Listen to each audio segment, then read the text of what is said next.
안녕하세요. 시사건건 볼수영입니다. 자, 이번에 다룰 이야기는 최강욱 당선인 첫 재판 이야기입니다. 변호인의 공소 사실을 되묻는 검찰, 촌국으로 끝난 최강욱 첫 재판. 자, 이런 아주경제 기사가 나왔네요. 자, 최강욱 당선인의 재판이 시작이 됐습니다. 그런데 이 얘기를 다루는 언론이 많지가 않아요. 거의 없습니다. 아주경제에서 김태현 기자가 취재를 했는데요. 내용을 들여다보니까 참 기가 막힙니다. 자, 기사 한번 읽어드리도록 하겠습니다. 검찰은 2017년 조국 전 법무부 장관의 아들 조모 씨의 대학원 입학원서 제출 첨부 서류가 필요하자 법무법인 청맥에서 인턴 활동을 한 것처럼 허위로 부탁했다. 자, 이렇게 주장을 했습니다. 이 서류는 조 씨의 고려대 연세대 대학원 입시에 활용됐고, 조 씨는 2018학년도 전기 고려대 및 연세대 대학원 정치외교학과 입시에서 최종 합격했다. 허위로 작성된 인턴 확인서를 이용해 대학원에 입학했기 때문에 부탁한 조 전 장관과 함께 대학원 입시 업무를 방해한 혐의가 있다는 게 검찰의 주장이다. 이에 대해서 최 전 비서관의 변호인은 조 씨는 실제로 16시간 정도 주말이나 일과 후 사무실에 방문해 문서 편집, 기록 정리, 사건 기록 열람 등 활동을 했다. 자, 이렇게 밝혔습니다. 이어서 검찰이 생각하는 인턴이 무엇인지 모르겠으나 조 씨가 한 활동은 채용이 연계된 것이 아니라 체험하는 것에 불과하고 정해진 규정도 없다. 변호사 4명의 법무법인 대표가 실제 수행한 대로 인턴 확인서를 써준 것은 위계가 아니다. 자, 이렇게 얘기를 했습니다. 자, 이 얘기를 조금만 뜯어봅시다. 인턴 확인서. 자, 이게 조국 전 장관님의 딸과 아들에게 모두 다 문제가 되고 있습니다. 자, 인턴 확인서라고 하면 여러분들이 어떤 게 떠오르십니까? 인턴이라는 단어가 주는 느낌이 있습니다. 이미지가 있습니다. 우리가 인턴하면 떠오르는 이미지 뭐가 있을까요? 먼저 의사에서의 인턴, 그리고 뭐 기업에서의 인턴 사원, 이런 게 먼저 떠오르죠. 최 전 비서관의 변호인에서 얘기하는 것이 아주 중요한 포인트입니다. 검찰이 생각하는 인턴이 무엇인지는 모르겠으나, 자, 이거죠. 이게 바로 우리가 생각하는 그 인턴을 이야기하는 거예요. 병원에서의 인턴과 기업에서의, 대기업에서의 인턴 사원. 조 씨가 한 활동은 채용이 연계된 것이 아니다. 체험하는 것에 불과하기 때문에 정해진 규정도 없다. 자, 느낌 오시죠? 인턴 확인서라고 이름 지어져 있지만 사실은 체험학습 확인서, 이거예요. 채용과 연계된 인턴이 아니기 때문에 그냥 체험하는 것에 불과하다. 체험학습 확인서라는 겁니다. 그런데 인턴 확인서라고 하는 것이, 이 단어가 주는 이미지, 느낌, 이게 채용에 연계된 인턴을 떠올리게 돼요. 인턴 기간을 얼마 거치면 정직원이 된다. 뭐 이런 이야기. 이런 인턴을 떠올리기 때문에 이 인턴 확인서가 비중이 굉장히 큰 것처럼 느껴지지만 사실은 체험학습 확인서에 불과하다는 겁니다. 자, 그리고 변호인은 조 씨가 합격한 일반 대학원에서 법무법인 인턴 활동 경력이 필수적이지도 않고 당락에 영향을 미치지도 않는다. 이렇게 주장을 했습니다. 최 전 비서관은 조 씨가 지원하려는 학교나 학과를 알지도 못했으며 업무 방해의 고의도 없었다. 이렇게 얘기를 했네요. 아울러 조 전 장관 자녀에게 확인서를 발급해준 이들 가운데 유일하게 최 전 비서관만 차별적 기소가 이루어졌고 기소 과정도 적법하지 않았다. 이렇게 지적을 했습니다. 자, 또 여기서 굉장히 중요한 이야기가 나옵니다. 이에 대한 증거를 두고 재판부도 의문을 제기했다. 재판부가 증거를 두고 의문을 제기한다. 자, 이 얘기가 뭘까요? 사건과 관련이 있는 것인지를 되물은 것입니다. 공소 사실에 비해 증거 목록이 너무 많지 않느냐는 것이 재판부의 의문이다. 자, 공소 사실은 요만큼 있는데 증거가 이만큼 있는 거예요. 그래서 이 증거는 도대체 어디다 쓰려는 증거냐 이렇게 검찰한테 되물은 겁니다. 그러자 검찰은 부분적으로 검찰이 신청한 증거는 정상 범죄에 관한 걸로 모두 관련 있다. 조 씨의 활동 확인서 진실 여부가 명확히 갈려질 거라고 판단하고 이에 따라 청맥에서 한 인턴 활동이 허위라는 것을 입증하는 증거들을 증거 목록에 제출했다. 이렇게 검찰은 이야기를 했습니다. 그러자 변호인은 재판부가 말씀하신 것처럼 공소 취지와 거리가 먼 근거다. 사실적, 규범적 관련성이 없고 입증 취지가 전혀 기재돼 있지 않다. 이렇게 말했습니다. 자, 이 부분 또 한번 해석을 해볼까요? 공소장에는 요런 이야기가 들어있는데 증거는 이 공소장과 상관없는 증거가 이만큼 있는 거예요. 자, 이렇게 많은 증거를 제출한 이유는 무엇일까? 그건 언론 플레이를 했었던 것들. 이렇게 해석하면 아구가 딱 맞아 떨어집니다. 자, 이들이 들여다봤을 때 공소할 만한 거리는 요만큼이 있는데 나머지 증거들을 증거랍시고 갖다 붙인 거예요. 이 공소 사실과 상관없는 증거들을요. 이건 언론에 뿌렸던, 엄프를 했었던 것들을 여기다 다 증거랍시고 집어넣은 겁니다. 그러자 재판부는 이 증거가 너무 많은데 이건 도대체 무슨 증거냐?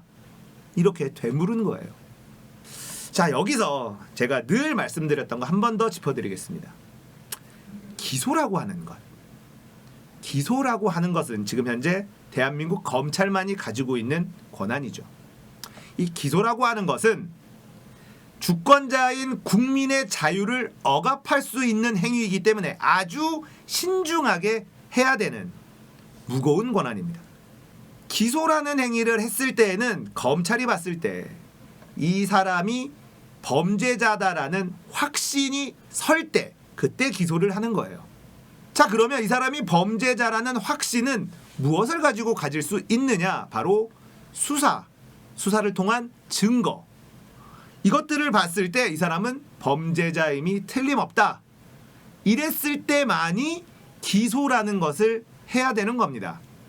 자, 기소를 하게 되면 검찰은 공소장을 씁니다. 이 공소장 안에는 이 사람이 범죄자임을 입증할 만한 내용이 육하 원칙에 따라서 쭉 적혀 있어요. 범죄 행위, 범죄 동기, 범죄 장소, 범죄 일시 이런 것들이 전부 다 공소장에 기록되어 있습니다. 자, 이렇게 검찰이 기소를 하면 재판부는 무엇을 하느냐? 이 공소장이 옳고 그름만 판단합니다. 공소장 안에 있는 내용만 보고 유죄냐 무죄냐 요것만 결정하는 거예요. 그래서 공소장 밖에 있는 것은 재판부가 판단을 내릴 권한이 없습니다. 그래서 검찰이 공소장을 허술하게 쓰면 죄가 있는 사람도 풀려나는 경우가 있습니다.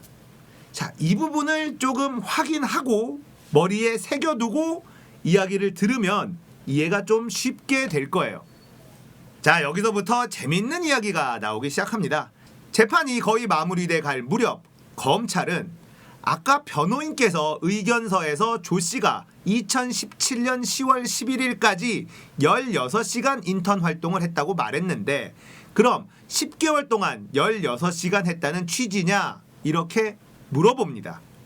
그러자 변호인이 공소 제기에 16시간이라고 기재돼 있습니다. 자, 이렇게 대답을 해요. 그러자 검사가 아니 그건 그렇게 적혀 있다고 하는 거고 저희가 확인한 다른 서류에는 300시간 넘게 기재돼 있는데 이건 오해를 하신 건지 정말 그렇게 주장하는 건지 취지를 명확히 해주세요. 16시간이라고 강조하시길래 그런데 2주 동안 한 게 16시간이고 2018년 발급 확인서는 368시간 했다고 기재하고 있습니다. 이렇게 얘기를 합니다. 그러자 변호인은 2018년 거는 공소사실이 아닙니다. 이렇게 대답을 해요. 자, 근데 검사가 취지가 그렇습니다. 이렇게 대답을 합니다. 자, 이렇게 얘기가 오고 가니까 판사가 공소사실 자체는 16시간이라고 돼 있는데요. 이렇게 되묻습니다. 검사가 확인서를 인용한 겁니다. 판사는 그럼 인턴 근무 시간은 공소사실 확정이 된 것이 아니란 거죠? 되물어요. 자, 그래서 검사가 10개월 동안 16시간 했다고 주장하시는 건지 그 부분을 변호인 측이 좀 명확히 해주셨으면, 판사는 변호인 측이 당장 밝히는 게 급한 건 아니니까 이렇게 얘기를 하고, 검사는 강조를 하셔서 그렇습니다. 또 이렇게 얘기를 합니다. 그러자 변호인이 열받았어요. 검찰이 공소장에 그렇게 16시간이라고 쓰셨잖아요. 자, 이건 촌극입니다. 검찰이 공소장에 있는 이야기를 하지 않고 다른 이야기를 하고 있어요. 언론 플레이를 위한 거겠죠. 그러니까 검찰은 최강욱 전 비서관이 조국 전 장관의 아들에게 16시간을 한 인턴 증명서를 허위로 제공해 주었다라고 기소를 한 겁니다. 그런데 다른 얘기를 자꾸 하는 거죠. 그러니까 판사 입장에서는 왜 다른 이야기를 하는 거냐 이렇게 되물은 거고, 변호인은 공소장을 봐라 이 얘기를 하는 겁니다. 니들이 이걸 가지고 기소해놓고 딴 얘기를 왜 하느냐? 이 얘기는 뭘까요? 검찰이 기소를 할 때 아무 준비 없이 그냥 대충 기소를 했거나, 아니면 다른 것들은 기소할 감이 안 돼서 버린 것을 재판 과정에서 다시 여론전을 하려고 끄집어내거나, 둘 중에 하나입니다. 근데 둘 다 검찰 입장에서는 엄청난 비난을 받아야 될 사안이에요. 대충 이해가 가시죠? 지금 상황이 어떻게 펼쳐지고 있는지, 검찰이 어떻게 발악을 하고 있는지 그림이 그려지실 것으로 생각됩니다.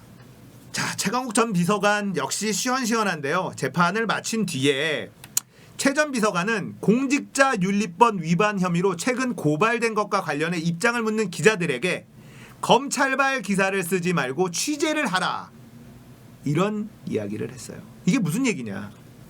이 최강욱 전 비서관이요, 공직자윤리법 위반으로 또 최근에 고발당했습니다. 뭐냐? 공직자가 3천만 원 이상의 주식을 보유할 수 없는데 최강욱 비서관은 비상장 주식을 3천만 원 이상 보유하고 있었다. 그래서 고발을 한 거예요. 그래서 기자들이 그거를 열심히 받아 적었죠. 이걸 가지고 기자들이 질문을 합니다. 그러자 최강욱 전 비서관은 이렇게 얘기해요. 여러분은 취재가 아니라 검찰 이야기를 받아 쓰는 것에 불과한 경우가 많다. 불법이라고 전제하고 당신 입장이 뭐라고 물으면 그건 좀 아닌 것 같다. 조금만 더 확인을 해달라. 이건 입장의 문제가 아니라 팩트의 문제다. 자, 이렇게 얘기를 합니다.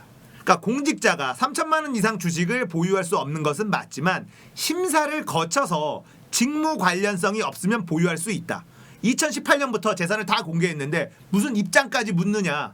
취재를 좀 하고 물어봐라. 취재를 안 하고 왜 나한테 취재를 하느냐. 쓸 건 다 써놓고 기레기들한테 팩트, 뼈를 때리는 공격을 시전하셨습니다.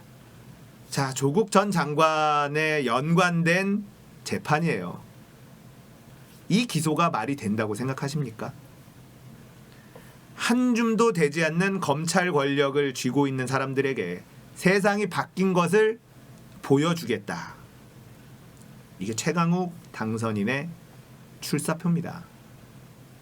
21대 국회에 들어가면 꼭 맹활약을 하실 것으로 기대합니다.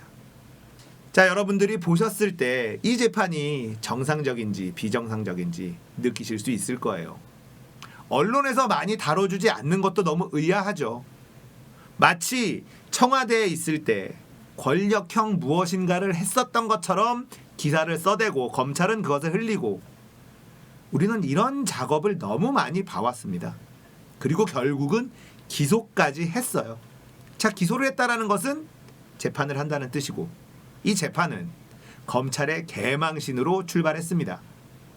검찰이 이렇게 개망신 당할 일을 했음에도 불구하고 우리나라 언론은 조용하다. 이게 너무나 비정상적인 것입니다. 대한민국 국민들은 이번 총선에서 압도적인 지지로 지형을 완전히 뒤집어 놨습니다. 언론과 검찰도 시대가 바뀌고 있다는 걸 빨리 캐치해야 될 거예요. 대한민국 국민들은 똑똑하고 위대하기 때문에 이런 검찰과 이런 언론 그냥 가만 내버려 두지 않을 것입니다. 자, 오늘 이야기 여기까지입니다. 공감되셨다면 구독, 좋아요, 알람 설정 부탁드릴게요. 감사합니다. 끝!